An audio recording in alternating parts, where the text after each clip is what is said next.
उत्तर प्रदेश के मेरठ से MTA fast news संवाददाता आसिफ अलवी की रिपोर्ट।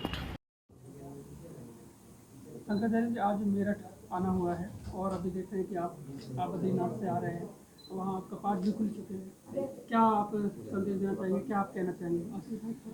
हम अभी उत्तराखंड के जो हमारे 4 धाम हैं, यमुनोत्री, गंगोत्री, केदार जी और बद्री जी, उनकी यात्रा ग्रीष्मकाल के लिए ग्रीष्मकालीन स्थानों पर आरंभ हुई है और उसके शुभारंभ के समय पे केदार और बद्री में स्वयं उपस्थित रह करके भगवान का दर्शन पूजन करके मेरठ आए हैं।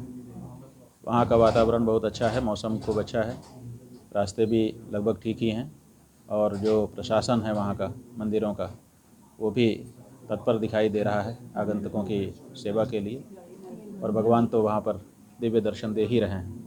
तो हम समझते हैं कि यात्रा करने के लिए अच्छा अवसर है, लोगों को वहाँ जाने में संकोच नहीं करना चाहिए। देखिए अभी जो ये पहलगाम में जो घटनाक्रम हुआ, जो आतंकी हमला हुआ है, उसके बाद आप क्या कहेंगे? असल में जो घटना हुई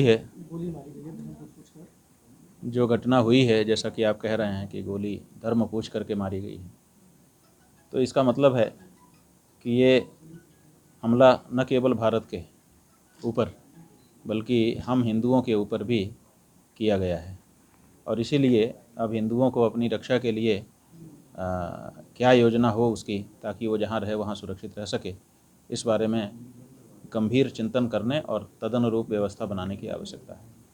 महाराज जी, गृह मंत्रालय ने कल यानी 7 तारीख को देश भर में सैकड़ों स्थानों पर मॉक ड्रिल के लिए आह्वान किया है। मॉक ड्रिल होने जा रहे हैं, आप इसे किस तरह? ठीक है, इसका केवल वातावरण बनाने के लिए उपयोग होगा। देश की जनता ये चाहती है कि जो भी लोग, जो भी संस्था या जो भी देश इस तरह की कायर कृत्य के पीछे है, उसको कठोर प्रत्युत्तर दिया जाना चाहिए।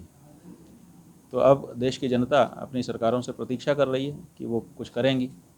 अब वो क्या करेंगी, अगर देर लग रही है तो देश के लोगों को घबराने की ज़रूरत नहीं है। हो सकता है कि एक गहरी तैयारी की जा रही हो, तो प्रतीक्षा ही की जा सकती है। महाराज जी भी देखे थे, आप दिल्ली तक गए और उस तरह से सहयोग नहीं मिला, खासतौर से जो संसद में बैठे लोग हैं, प्रतिनिधि। नहीं, वो तो ठीक है, हमको दिल्ली में बैठ के क्या चाहिए था। हम अगर रामलीला मैदान में 17 मार्च को दिन भर के लिए बैठ रहे थे तो क्यों बैठ रहे थे, ये सोचना है। इसलिए बैठ रहे थे कि हम चाहते थे कि देश की जनता के सामने जितनी भी सुस्थापित राजनीतिक पार्टियां हैं उनकी असलियत आ जाए सामने। क्या असलियत, कि वो गाय के पक्ष में है कि पक्ष में नहीं है। तो ये असलियत तो सामने आ ही गई।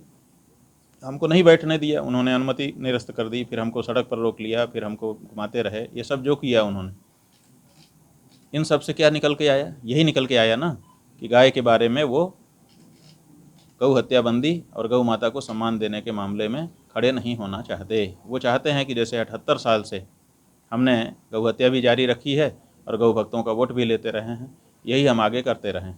तो ये स्पष्टता हो जाने से अब लोगों को सुविधा हो गई है कि वो ये तय कर सकें कि हमें किसको वोट देना है, किसको नहीं देना है। महाराज जी, जो आतंकी घटना हुई है और उसके बाद अब 4 धाम यात्रा की शुरुआत हो रही है, तो आप इसे किस तरह से देखते हैं? क्या मतलब सरकार को थोड़ा सा सुरक्षा को लेकर ध्यान देना चाहिए? आपका थोड़ा सा नहीं, जी। बहुत पूरा सा। क्योंकि एक बार तो माना जा सकता है कि हम गाफिल थे, जिसको कहते हैं लापरवाही में थे, हमको नहीं ऐसा अनुमान था कि ऐसा कर देंगे। हालांकि वो बहुत कुछ कर चुके हैं, अनुमान होना ही चाहिए था, लेकिन अब तो कम से कम ताज़ा ही है उदाहरण। तो इसलिए अब जो हमारी यात्राएं जहाँ जहाँ की भी हो रही हैं, उन यात्राओं में सुरक्षा मामले को बिल्कुल भी कमज़ोर नहीं रखना चाहिए। दोबारा ऐसी कोई घटना किसी हालत में घटने नहीं देनी चाहिए। महाराज जी, कुछ मीडिया रिपोर्ट्स में आया है कि सिक्योरिटी लैप्स था वहाँ पर जहाँ पर ये घटना। बात यह है कि कुछ मीडिया रिपोर्ट्स कहते हैं, अगर लैप्स था तो उसको कोई आधिकारिक संस्था कहे। जब तक कोई आधिकारिक संस्था नहीं कहेगी, मीडिया रिपोर्ट्स को लोग जुटला देते हैं।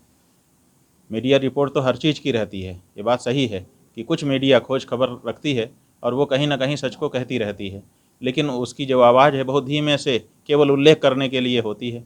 कि हाँ हाँ ऐसा भी एक व्यक्ति ने कहा था, एक संस्थान ने कहा था, उन्होंने तो समय रहते स्टोरी कर दी थी, लेकिन वो केवल उद्धरण देने के काम आती है, बचाव के काम नहीं आती है। जो मेन स्ट्रीम का हमारा मीडिया है वो ये खबरें क्यों नहीं स्वीकार कर पाता, क्यों नहीं खोज पाता, क्यों नहीं दिखा पाता, ये भी तो एक बात है। तो ऐसी स्थिति में कुछ मीडिया रिपोर्टों की बात है, लेकिन जब तक उसको आधिकारिक संस्थाएं नहीं स्वीकार करेंगी, जनता के सामने वो जा ही नहीं पाएगी। महाराज जी, देखा गया है कि जो मेन स्ट्रीम मीडिया है वो लगातार एक एजेंडा चला रहा है, जबकि एक एडवाइजरी सरकार ने भी जारी करी है, लेकिन उसके बावजूद उस पर कोई एक्शन नहीं लिया जा रहा। बात यह है कि मीडिया एडवाइजरी किस हद तक होनी चाहिए। अब तो कुंभ पर्व में हम लोग गए थे, वहाँ पर भी लोगों ने एक किताब ला के हमको दिखाई कि ये देखिए महाराज, इतने पन्ने की किताब हमारे लिए आ गई है, हम तो कुछ दिखा ही नहीं सकते, हमको तो जो कहा जाएगा वही दिखाएंगे, या जो अमुक को शोभायमान होता है, उनको ठीक लगता है वही हमको दिखाना है। तो ऐसे में मीडिया की जो धार है वो कुंद हो जाती है, सच कहने में उसको सोचना पड़ जाता है, और इससे देश का नुकसान होता है और सरकारों का भी, क्योंकि सरकार की एजेंसियां जहां तक नहीं पहुंच पाती, कभी कभी हमारे पत्रकार बंधु वहां से खबर निकाल करके ले आते हैं, सरकार उनका सदुपयोग कर सकती है।